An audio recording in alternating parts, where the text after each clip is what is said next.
Bonjour les amis, bienvenue dans le podcast Le Salon du Livre et merci d'être présents. Je suis Assel Nadal, ingénieure IT, entrepreneur littéraire et fondatrice d'afrolivresses.com, le magazine littéraire en ligne de l'Afrique et de sa diaspora. Si vous êtes un passionné de livres, si vous souhaitez mieux comprendre l'évolution du secteur du livre dans le monde en général, en Afrique et dans sa diaspora en particulier, alors ce podcast est exactement ce qu'il vous faut. Avec mes invités, retrouvez-nous tous les vendredis pour l'actualité littéraire et autres thématiques autour du livre.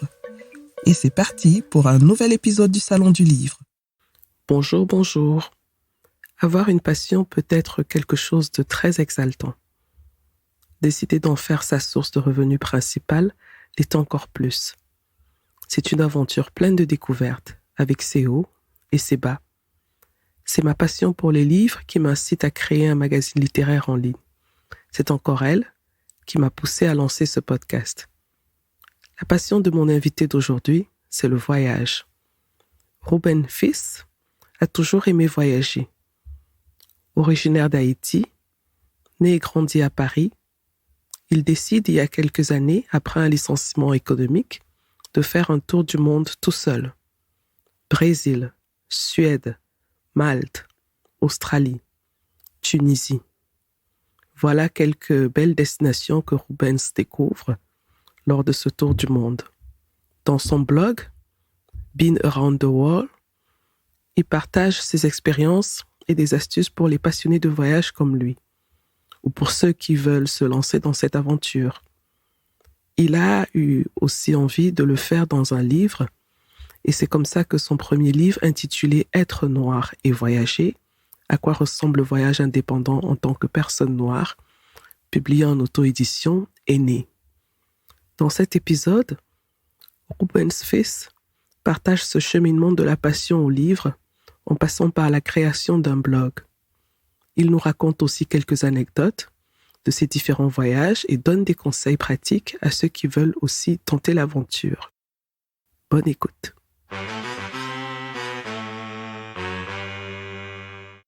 Bonjour Rubens. Bonjour. Merci d'avoir accepté l'invitation du podcast Le Salon du Livre. C'est un vrai plaisir de vous avoir. Merci de m'avoir invité. Surtout que nous allons parler de quelque chose que j'aime beaucoup, qui est le voyage. Et je suis curieuse de savoir ce que vous allez nous dire dans cet entretien. Vous êtes blogueur. Votre blog s'appelle Been Around the World. Bon, je ne sais pas comment prononcer en anglais, mais j'essaie. Been Around the Globe. The Globe. Ben voilà, ça commence bien. Been Around the Globe. Et voilà. Vous êtes aussi auteur, vous êtes un primo-auteur. Vous avez publié votre premier livre qui s'appelle « Être noir et voyager ». À quoi ressemble le voyage indépendant en tant que personne noire. Voilà. Un titre qui veut déjà beaucoup dire. Hein? Et c'est en auto-édition que vous l'avez fait. Exactement. Mais avant d'aller vraiment dans les détails de votre blog et de votre livre, est-ce que vous pouvez vous présenter en quelques mots? Oui, bien sûr. Donc moi, je m'appelle Rubens. Donc je suis un blogueur voyage. Donc en gros, je présente mon parcours très rapidement. Hein. Après mes études, j'ai passé quelques mois à l'étranger, aux États-Unis, où j'ai bossé chez Disney, en Floride. En rentrant des États-Unis, j'ai commencé à travailler ici, en France, dans le e-commerce, chez Groupon, voilà. Donc le site qui propose des réductions. Et j'ai passé quelques années là-bas. Et puis ensuite, il a fallu partir suite à un licenciement économique. Et c'est à ce moment-là que je me suis mis à mon compte. Donc, j'ai lancé le blog voyage à ce moment-là. J'ai pris une année sabbatique et j'ai commencé à voyager tout seul pendant 1 an. Donc, voilà. Donc, c'est à ce moment-là que j'ai lancé le blog. J'ai voyagé seul pendant 1 an. Et une fois rentré de mon voyage, je me suis dit que j'allais continuer le blog, j'allais continuer à travailler pour moi. Et plus tard, j'ai écrit un bouquin qui est sorti donc il y a quelques mois maintenant. Et vous avez fait quoi comme études? Alors, j'ai fait une licence LEA, donc c'est langue étrangère appliquée. D'accord. Anglais-espagnol. Donc, en gros, tous les cours étaient en anglais ou espagnol. Et ensuite, j'ai fait un master en commerce international. D'accord. Et le blog a été créé avant que vous ne décidiez de faire votre voyage, votre tour Il a, du monde? il a été créé quasiment en même temps, genre juste avant de D'accord. partir. OK. Alors, moi, ça m'intéresse de savoir comment vous avez préparé votre voyage du tour du monde. Est-ce que vous saviez déjà depuis un moment que vous alliez le faire, ou alors vous avez sauté sur l'opportunité entre guillemets, hein, que le licenciement économique vous a donné? Apporté. Oui. Alors en fait, ce qui s'est passé, c'est que j'y pensais depuis un bout de temps dans un coin de ma tête de faire un voyage un jour. Et en fait, le licenciement économique, ça a vraiment été le déclencheur. Je me suis dit, voilà, ils vont me donner un peu d'argent, je vais avoir du temps. Si je le fais, j'ai pas d'enfant. Si je le fais pas maintenant, je le ferai peut-être jamais. Donc, c'est vraiment à ce moment-là que je me suis dit, il faut le faire. Et là, je me suis motivé à le faire, en fait. Mhm. Mais d'où vient votre passion pour le voyage déjà? Alors, on m'a souvent posé cette question et honnêtement, je ne sais pas vraiment à quel moment je me suis dit ah j'adore le voyage. D'aussi loin que je me souvienne, j'ai toujours aimé voyager. Alors c'est vrai que je suis parti plusieurs fois avec l'école en classe de nature hein, quand on est petit, donc peut-être que ça a joué, peut-être je sais pas. Après il y a aussi le fait que quand j'étais plus jeune, je partais assez régulièrement voir ma famille avec mes parents, donc peut-être que ça a joué aussi. Vos parents, ils sont dans quel pays? Votre famille, ils sont dans quel pays Alors ils aussi? sont En France, comme vous? ils sont alors mes parents, enfin ma famille est ici, mais on est originaire d'Haïti. D'accord. Alors, vous êtes passionné pour le voyage, c'est une Mhm. chose. Mhm. Euh, Décider de partir pour un an autour du monde, c'en est une autre. Comment on Ouais. prépare un tel voyage? Ah, c'est une préparation de plusieurs semaines, voire plusieurs mois, parce que on part pas comme ça, comme on part 3 jours en week-end. Il a fallu réfléchir à plein de choses. Où est-ce que je vais, l'itinéraire, combien de temps je pars, combien ça va me coûter, la sécurité, enfin toutes ces choses-là. Donc il y a Mhm. plein d'informations qu'on trouve sur Internet en ligne. Donc vraiment Internet m'a beaucoup aidé aussi sur mon sac. Qu'est-ce que je dois amener avec moi? Et puis après voilà, il a fallu se lancer. Hein. Mais effectivement, les choses auxquelles on pense le plus, c'est la sécurité, le budget, l'itinéraire aussi. Et moi, je pense que c'est ça essentiellement. Mhm. Où aller, où est-ce que je vais dormir, combien ça va me coûter, ces choses-là. Et puis voilà, la sécurité aussi. Oui. Est-ce que vous pensez que le voyage a un impact important sur votre épanouissement? Ah oui, complètement, parce que bah, ça te permet d'en apprendre plus sur la nature humaine en général. Euh, Par exemple, on va partir dans un coin complètement paumé où les gens parlent une langue différente, où ils mangent des plats complètement différents, ils ont des habitudes bien différentes des nôtres. Et on échange avec ces gens-là et on se rend compte qu'au final, même si on est très différents, au final, on reste des êtres humains, on est les mêmes personnes, on cherche avant tout à être heureux. Et puis en fait, voir cette dualité, et puis surtout échanger avec les gens, des gens différents, savoir comment ils pensent, moi, ça me permet ça contribue à mon épanouissement et ça me permet de grandir en tant que personne aussi. Mhm. Et est-ce que vous pensez que ça peut apporter aussi un peu d'humilité et puis de remise en question sur soi, sur ses préjugés? Ah, complètement, complètement, complètement. C'est-à-dire que on peut avoir effectivement des préjugés sur des gens ou sur peu importe, hein. Et puis Mhm. on va sur place, on commence à échanger, on commence à discuter, on se rend compte que enfin, toutes nos idées sont remises en question en fait. Donc ouais, c'est Mhm. vraiment intéressant. Et est-ce que vous avez des destinations préférées? Je suppose que oui. Alors, on va dire que j'ai pas vraiment un pays préféré ou une meilleure destination. Par contre, je peux vous dire qu'il y a plusieurs pays où j'étais très agréablement surpris. Bah, je vais commencer par l'Iran. Justement, bah, on parlait de préjugés. J'ai été là-bas où j'ai passé 3 semaines. Là-bas, les gens sont tellement chaleureux et bienveillants, c'est hallucinant. C'est-à-dire que je ne m'y attendais pas du tout. C'est-à-dire que les gens, enfin, je marchais dans la rue, les gens venaient me voir pour me demander, mais qu'est-ce que tu fais là? Pourquoi tu es là? Qu'est-ce que tu viens faire ici? Et moi, je leur répondais simplement, je suis quelqu'un de curieux, j'ai envie de voir du pays, apparemment c'est un beau pays, c'est pour ça que je suis là. Et ils étaient trop contents. Ils disaient, waouh, c'est trop génial, vraiment, c'est trop bien que tu viennes ici, merci beaucoup. Des gens curieux comme toi, il en faut plus. Franchement, profite à fond. Si tu as besoin de quoi que ce soit, tu nous demandes. Et surtout, quand tu rentres chez toi, tu dis aux gens, à tes proches, que c'est pas comme ils disent dans vos médias. Parce qu'on sait que chez nous, chez vous, vous dites qu'on est des barbares, on est des gens pas civilisés, on est des terroristes, on est dans l'axe du mal. Donc, s'il te plaît, dis-leur que c'est pas comme ça. En fait, ils savent qu'ils pâtissent d'une mauvaise image. Et ils essaient de le rattraper et de montrer que c'est pas le cas. Et ils ont raison. Les gens sont vraiment, vraiment gentils. Donc, je dirais que c'était une de mes destinations préférées, oui, l'Iran. Et le paysage, comment tu l'as trouvé là-bas? Parce que moi, je connais, enfin connaître, je vois l'Iran sur les photos et je trouve qu'il y a des paysages assez magnifiques. Comment comment tu as trouvé le paysage là-bas? Alors, bon, il y a la capitale Téhéran où c'est une grande ville en gros, mais après sinon dès que tu quittes la capitale, il y a il y a des paysages magnifiques, il y a la montagne au nord, il y a des déserts, il y a des villes magnifiques qui ont plusieurs millénaires, type Isfahan. Dans le sud, il y a une ville qui s'appelle Shiraz qui est réputée pour sa culture et sa littérature. Donc, tu as de très beaux musées là-bas, la culture. Ils connaissent, dans le sud, dans cette ville-là, ils connaissent Molière, ils connaissent Voltaire, ils connaissent ces gens-là.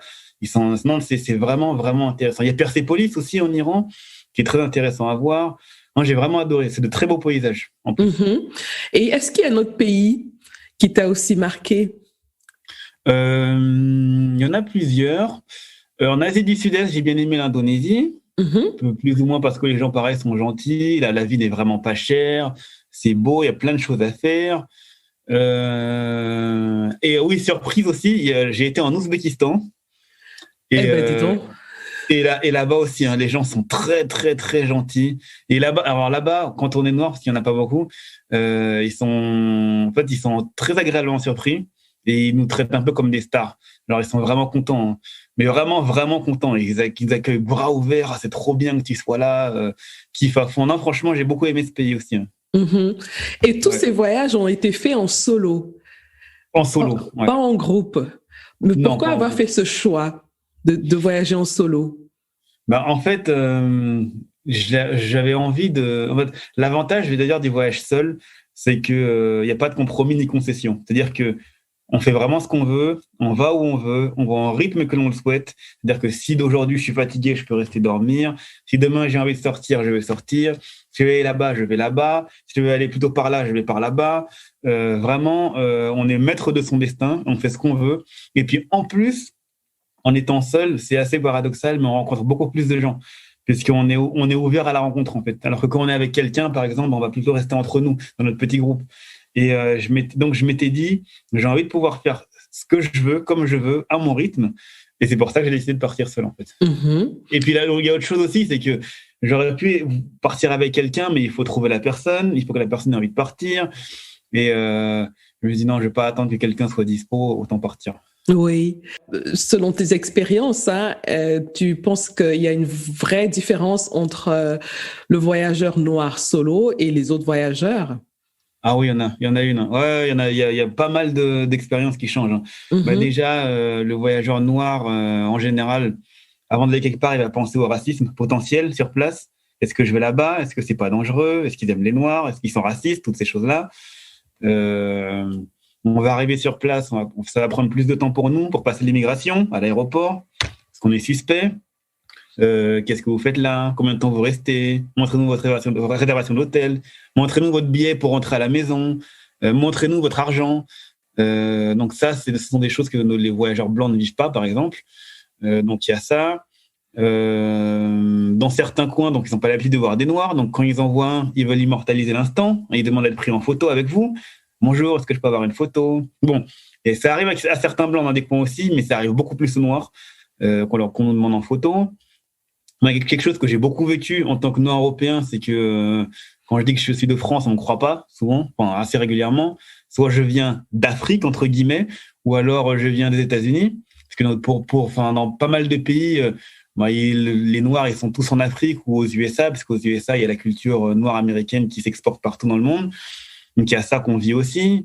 On est souvent comparé à des célébrités noires, même si on ne leur ressemble pas. Moi, j'étais comparé à 50 Cent, je ne ressemble pas à 50 Cent. Okay. J'étais comparé à Snoop Dogg, je ne ressemble pas à Snoop Dogg. J'étais comparé à Will Smith, je ne ressemble pas à Will Smith.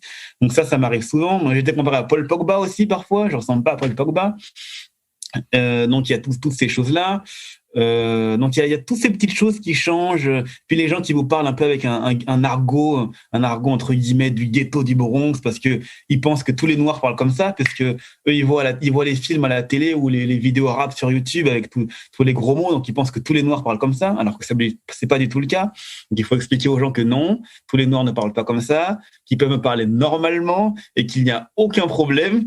Donc ça je l'ai vécu plusieurs fois aussi. Et puis, bien sûr, quand on croise notre noir en voyage, on se fait un petit bonjour, quoi. On se dit salut, ça va, tu viens d'où, tout ça. Et les blancs, quand ils se croisent en voyage, ils font pas ça. Hein. Donc tu vois, ce sont des petites choses, petites innocentes, mais accumulées les unes aux autres, qui font qu'au final, il y a quand même de bonnes différences du voyage en tant que personne noire. Oui. Alors, moi, j'ai parfois, en tant que femme, un peu d'appréhension à voyager toute seule. Donc, quand je veux organiser mes voyages, c'est toujours avec une copine ou une sœur, une cousine. Donc, j'ai jamais osé le faire toute seule parce que je me dis, déjà, je suis noire et en plus, je suis une femme. Donc, je suis peut-être un peu plus exposée que les autres. Est-ce que tu penses que c'est vraiment le cas ou alors on se fait juste des idées? Je pense qu'on se fait un peu des idées parce que moi j'ai croisé plusieurs voyageuses noires qui voyageaient seules, et qui me disaient il n'y a pas plus de problème que ça. Je veux dire, si tu fais un petit peu attention, ça va aller. Elle me dire ok, il y a des abrutis, voilà, mais comme partout, quoi.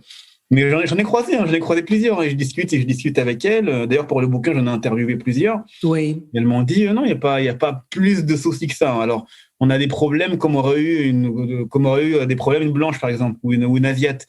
Mais alors, c'est sûr qu'il y a le racisme en plus en tant que noir, donc il faut faire aussi attention à ça. Mais en soi, non, pas spécialement. Il y a beaucoup de préjugés, beaucoup d'idées qu'on se fait, en fait. En fait, on se met souvent des barrières par rapport à ça. Tu pars tout seul, tu vas vraiment voyager seul. Je fais ouais. Wow, mais t'as pas peur? Non, ça va. Mais ça va. Mais c'est très encourageant. Je pense que je vais sauter le pas dès qu'on retrouvera un peu la liberté de circuler. Et après, excuse-moi, je vous interromps. Après, il faut commencer par la destination entre guillemets simple. Ne pas aller très loin. Par exemple, au lieu de partir 1 an au bout du monde, même partir 4 jours juste à côté, en Allemagne, à Londres, en Belgique, mais 2-3 jours, toute seule, et puis revenir. Et puis à 2-3 jours, on passait 1 semaine. Puis après, peut-être 2 semaines. Et puis après, peut-être partir un peu plus loin. Donc, au lieu d'aller en Espagne, peut-être aller, je sais pas moi, aux États-Unis toute seule. Et ainsi de suite. Faut y aller doucement, en fait, si on a peur.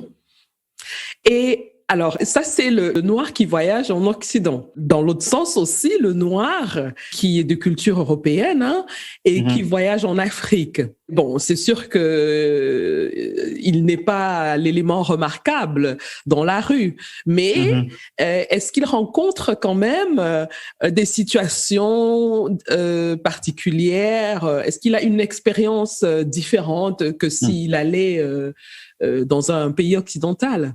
D'accord. Alors déjà, je précise, j'en parle dans le bouquin, mais j'ai surtout interviewé d'autres noirs, parce que moi, j'ai une moins grande expérience du voyage en Afrique noire.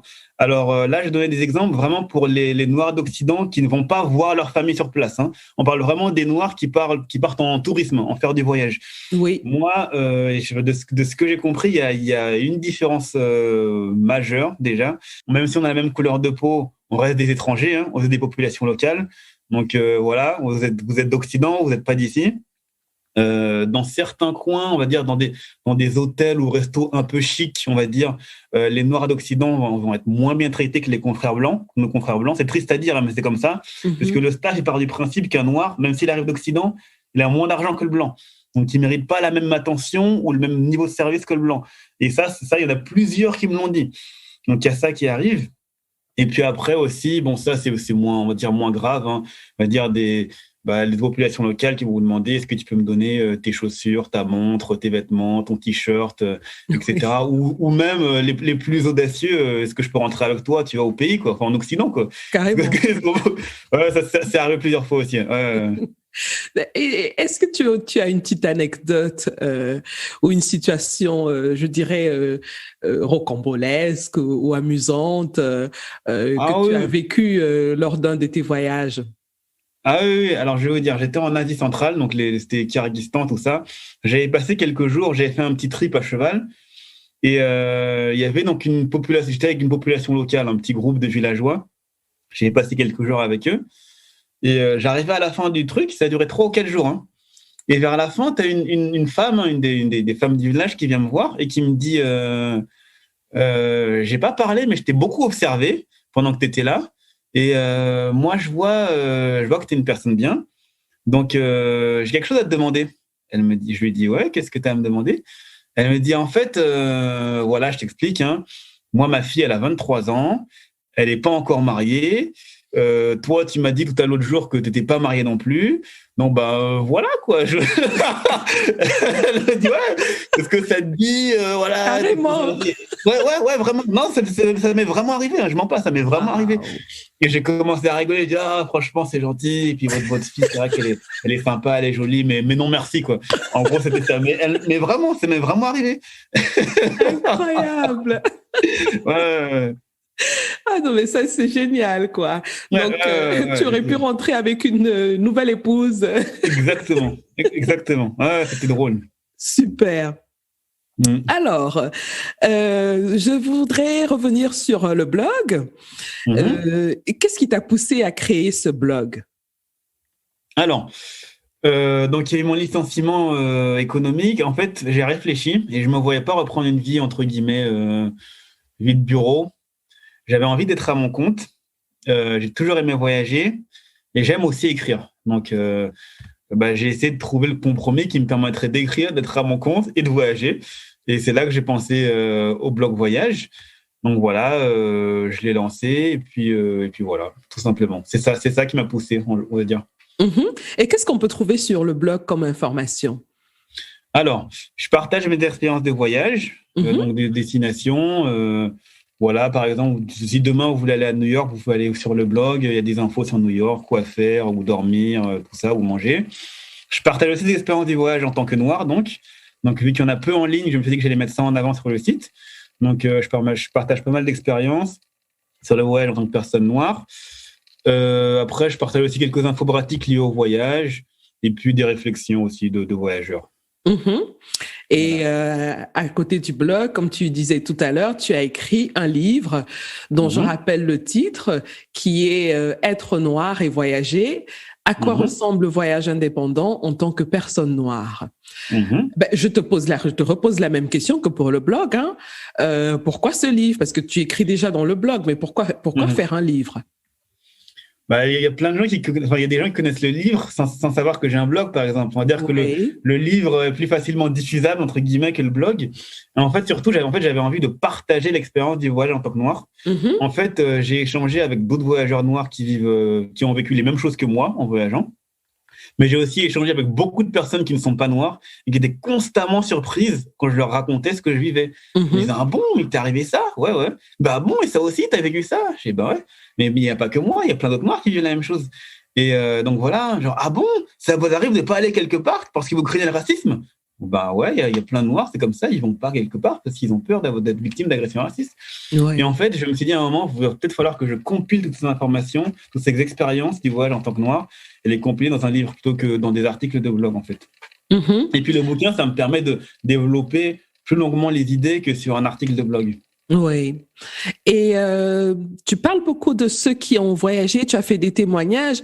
Avec ce livre, j'ai découvert qu'il y a une vraie communauté du blogging sur le voyage en tant que noir que je ne connaissais pas avant. Est-ce que tu peux nous dire quelques mots sur cette communauté-là? Comment elle fonctionne? Voilà, dis-nous quelques mots dessus. Alors déjà, il faut savoir une chose, c'est que cette communauté de blogueurs voyage noirs, elle est essentiellement anglophone. D'accord. C'est-à-dire que quasiment tous mes entre guillemets copains, copines, blogueurs noirs sont quasiment tous soit des États-Unis, soit des UK, en Angleterre. En France, j'ai vraiment fouiné. À part 2 ou 3 blogueurs noirs, il y en a pas en fait. Et donc en gros, c'est tout simplement, j'ai commencé à des événements liés au blogging voyage. Et je me suis rendu compte qu'il y avait une communauté, entre guillemets, on appelle ça le Black Travel Movement, donc le mouvement des voyages noirs. Et en fait, on est tous ensemble et on se serre les coudes, hein, parce que souvent, il y a des opportunités de voyage qui sont proposées aux blogueurs. On s'est rendu compte qu'on était souvent mis de côté, nous les Noirs. Donc, c'était les mêmes personnes, le même type de profil de blogueuses qui étaient prises, hein, jeunes, blondes, minces, jolies. Et que nous, même si on avait les chiffres et les arguments, quand je dis les chiffres, c'est-à-dire le lectorat, les abonnés réseaux sociaux, on était quand même mis de côté. Donc, du coup, il y a une sorte de mouvement qui se crée entre blogueurs noirs où on se serre les coudes et dès qu'on a des opportunités, on se les fait tourner. Et voilà, quoi. On va dire qu'on est solidaires et on avance tous ensemble. Oui. Alors, en lisant le livre, j'ai découvert l'existence de quelque chose qu'on appelle aux États-Unis le Sundown Town. Dans les années 20. Sundown Town. Oui. Sundown Town. Voilà. Est-ce que tu peux nous dire un peu plus ce que c'est? Alors, les Sundown Town n'existent plus maintenant, bien sûr. Hein. Elles existaient à l'époque. En fait, c'était des villes qui existaient à l'époque de Jim Crow, des lois Jim Crow. Les lois Jim Crow, c'était les lois qui légalisaient la ségrégation raciale. Hein. Et donc, à cette époque-là, il y avait les Sundown Town. C'était des villes, en fait, où les Noirs pouvaient y aller en journée, pouvaient travailler s'ils le souhaitaient. Par contre, une fois la nuit tombée, ils devaient impérativement partir et ne pas rester, ne pas dormir, ne pas vivre sur place. Et si un Noir avait le malheur de se retrouver dans une sundown town la nuit tombée, il pouvait se faire lyncher par la population en toute légalité, tout simplement. Et à la même période, il y a un guide qui a été publié sur les endroits que les Noirs pouvaient ou alors auquel ils pouvaient avoir accès et qui s'est appelé finalement le Green Book. C'est ça. Oui. Est-ce que tu peux nous expliquer ce que c'est que le Green Book? Voilà, effectivement. Alors en fait, c'est simple. À l'époque donc, de ces lois Jim Crow où la ségrégation raciale était légale, en fait, le problème des Noirs, c'est qu'ils voulaient partir en vacances ou en congé, peu importe, quelque part, mais ils ne savaient jamais comment ils seraient accueillis à la destination une fois sur place. Donc, ils ne savaient pas s'ils seraient accueillis les bras ouverts, ils ne savaient pas s'ils se feraient lyncher, ils ne savaient pas si ça allait bien se passer, si ça allait mal se passer. En fait, c'était très aléatoire. Et ils ne savaient vraiment pas comment ça allait se faire. Donc, du coup, les Noirs, ce qu'ils faisaient, au lieu de partir en vacances, pendant leur congé, ils préféraient rester chez eux. Et donc, il y a un postier qui s'appelle Victor Hugo Green, qui en a eu marre. Il s'est dit, je vais créer un guide, donc le Green Book, qui va permettre aux Noirs de savoir où ils peuvent aller tranquillement, sans aucun souci, où il ne faut surtout pas aller. Et donc, ce qu'il a fait, il a créé un guide, comme un guide Michelin, un guide du routard. Et dans ce guide, il y avait les restaurants qui accueillent les Noirs, les hôtels, toutes ces choses-là, les garagistes qui acceptent les Noirs, enfin, tout plein d'établissements où les Noirs pouvaient aller tranquillement en toute sécurité. Donc, ce guide, il sortait tous les ans il était mis à jour. Et en fait, c'était un peu à l'époque la Bible du voyageur noir. Donc, eux, les Noirs, ils allaient dans les endroits cités dans le guide. Et puis, si vous voulez aller quelque part et que l'endroit en question n'était pas dans le guide, ils n'y allaient pas pour ne pas prendre de risques. Ça, c'est une très, très belle information que j'ai eue dans le livre. Donc, je recommande le livre d'ailleurs. Donc, ceux qui voudraient l'avoir, ils peuvent commander en ligne ou aller sur ton blog. Et voilà, il y a tous les liens, tous les accès pour commander le livre. Voilà, juste je précise que pour le bouquin, donc vous pouvez le trouver un peu partout maintenant. Parce qu'en fait, avant, il était disponible uniquement sur Amazon. Donc maintenant, vous le trouvez non seulement sur Amazon, mais en plus sur toutes les librairies en ligne, la Fnac.com, etc., etc.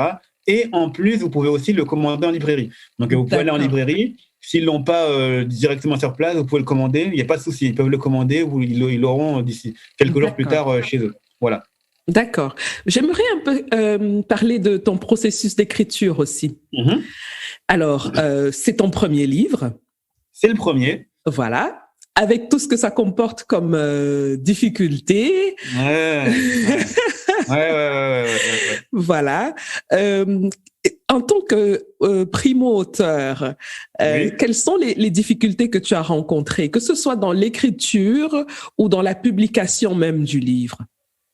Alors, déjà, ce que j'ai fait, moi, quand j'ai commencé à penser à faire le bouquin, j'ai commencé à faire un plan dans ma tête. Et je me suis dit, je vais développer des idées principales. Donc, ce que je dis, les prises de photos, la peur du racisme, le voyage en tant que femme noire, etc., etc. Donc, je savais déjà de quoi j'allais parler.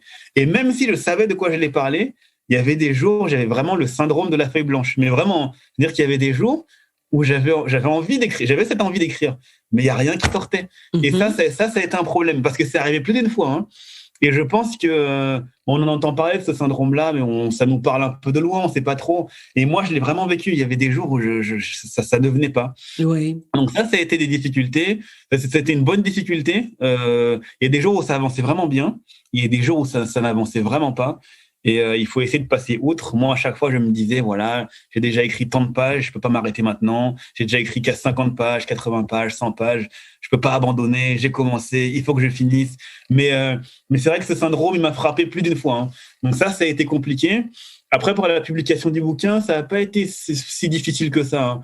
Hein. Au début, comme je disais, il était disponible sur Amazon. Donc, mettre un bouquin en vente sur Amazon, c'est vraiment facile. Oui. Et donc ça, j'ai pas eu de complications. Après, j'ai voulu un peu le rendre disponible un peu partout, puisque y a des gens qui n'aiment pas Amazon, et puis même c'est plus simple pour des gens de l'acheter ailleurs, la Fnac ou même en librairie. Et ça non plus, ça n'a pas été difficile. Il y a des sites internet qui permettent de faire ça sans grande difficulté. Oui. Et quel type de lecteur achète ton livre ? Alors, j'ai été un peu, comment dire, je savais pas trop ce que ça allait donner, parce que au début, je m'étais dit peut-être que quand on voit le titre Être noir et voyager, pour une personne blanche, elle va se dire c'est pas pour moi, elle va pas acheter. Alors que, au contraire, non, pas du tout. Il y a beaucoup de noirs qui ont acheté, mais il y a aussi beaucoup de blancs qui ont acheté. Blancs, des asiatiques, tout ça. Donc il y a vraiment beaucoup de gens qui ont acheté, et tout profil, hein. Jeunes, vieux, blancs, noirs, asiatiques ou autres. T'as vraiment un peu de tout. Et j'étais agréablement surpris. Donc, il y a un peu de tout, en fait. Hein. Alors après, sur Internet, il y a eu des gens, j'ai vu, hein, qui disaient, mais c'est quoi ce titre ? Qu'est-ce que ça veut dire ? C'est n'importe quoi. Mais bon, je m'en fiche, ça, je calcule pas. Oui. Et ceux qui l'ont lu, quel est le retour que tu as jusqu'à présent ? Alors, on va dire que les Blancs qui ont lu le bouquin, ils m'ont souvent dit, mais vraiment souvent dit, qu'ils avaient beaucoup appris en lisant le livre. Mais vraiment, ça, je ne savais pas. Toi, tu as vécu ça ? J'ai dit oui, les Noirs, ils traversent ça. Ouais, wow, c'est super intéressant, c'est fascinant. Ça m'a vraiment ouvert les yeux. Donc, il y a eu ça. Pour les Noirs qui ont lu le livre, ils se sont beaucoup reconnus dans des situations. Ah ouais, ça aussi, j'ai eu ça. Ah ouais, ça aussi, ça m'est arrivé. Ah ouais, ça m'est arrivé. Ça m'arrive. Souvent, on m'a dit ça. Donc, ça veut dire que, bon, voilà, a priori, ce que je dis, il n'y a pas que des bêtises que je dis dans le bouquin. Après, pour le défaut qu'on m'a souvent ressorti dans le bouquin, et bon, on va dire que c'est mon premier. Hein. On m'a dit qu'il y avait souvent des répétitions. Il y a des idées que je répète plusieurs fois dans le bouquin. Et on m'a dit, c'est dommage, ça casse un peu le rythme parfois. Mais on a l'impression que tu as vraiment envie de faire passer ton idée et qu'on la comprenne et qu'on l'enregistre. Donc, mais je pense que ça, c'est une question de goût aussi, hein, parce que y a le style du livre est assez parlé, c'est un style assez parlé. Donc, donc c'est pas nécessairement négatif, ça dépend vraiment du goût du lecteur. Oui, hein. Oui. Les francophones sont très sensibles à tout ce qui concerne répétition et voilà. Oui. Mais en soi, c'est pas une mauvaise chose. C'est vraiment quelque chose de très subjectif, je pense. Hein. Voilà. Donc ça a été le défaut principal, donc la répétition. Après, il y a quelques personnes qui m'ont dit, mais vraiment pas beaucoup, hein, qui m'ont dit, c'est pas un défaut, mais on n'est pas habitué au ton. Le ton très casual, très tu t'écris comme si tu parlais à un pote. Oui, tout à fait.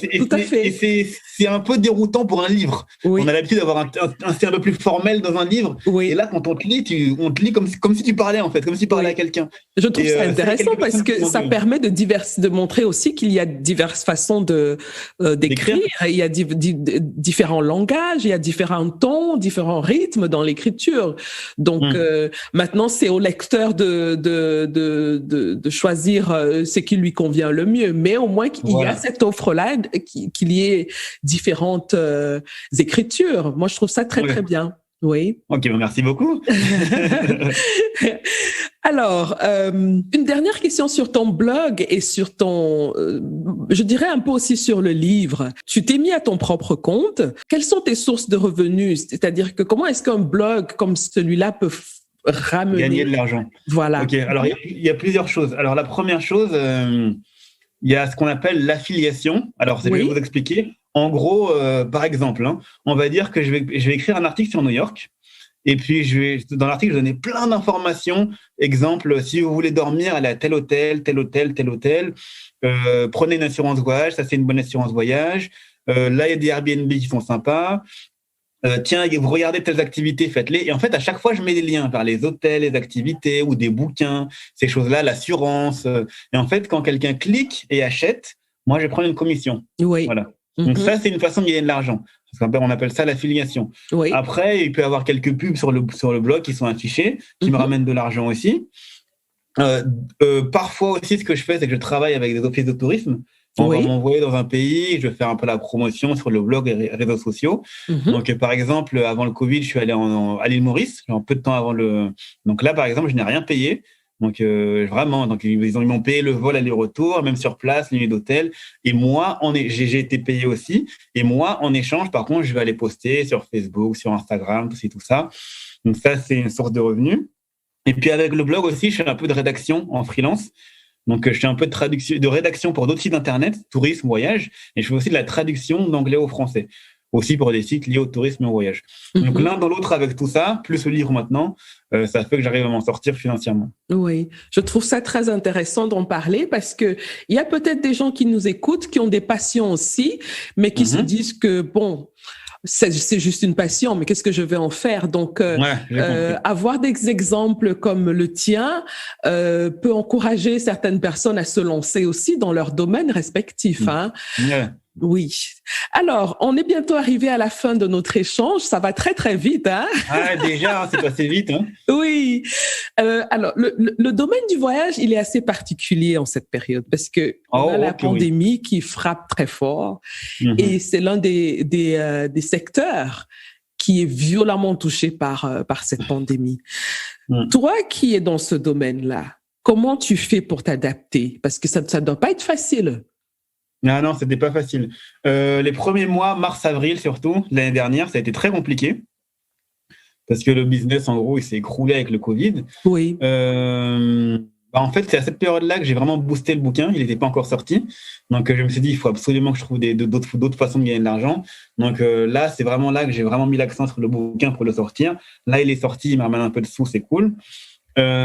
Aussi, j'ai vraiment multiplié la rédaction en freelance parce que j'en faisais moins avant. Donc là, j'en fais beaucoup plus. Donc, ça me permet un peu de m'en sortir dans la rédaction et la traduction. Donc, il y a ça. Et puis là, ça commence à repartir un peu doucement, même si ça reste un peu compliqué. Et puis, j'ai un projet, on va dire que c'est sans projet, mais j'espère le faire, organiser des voyages de groupe sur le continent africain. Donc voilà. Donc ça, normalement, c'est pour la fin de l'année, cette année-là. Donc ça va me ramener un peu de sous aussi. Et si tu avais 3 conseils simples et pratiques qu'un auditeur peut appliquer maintenant pour préparer son prochain voyage lorsque les choses reviendront à la normale. Quels seraient ces conseils? Des choses très, très simples. Hein. La première, vraiment très simple. Tout le monde peut le faire. Apprendre quelques mots de la langue du pays où on va. Mais très simple. Hein. Bonjour, merci, au revoir. Même pas plus. Hein. Et vous allez voir que ça brise la glace. Et les locaux seront heureux de vous voir que vous faites l'effort de parler leur langue. Donc déjà, il y a ça.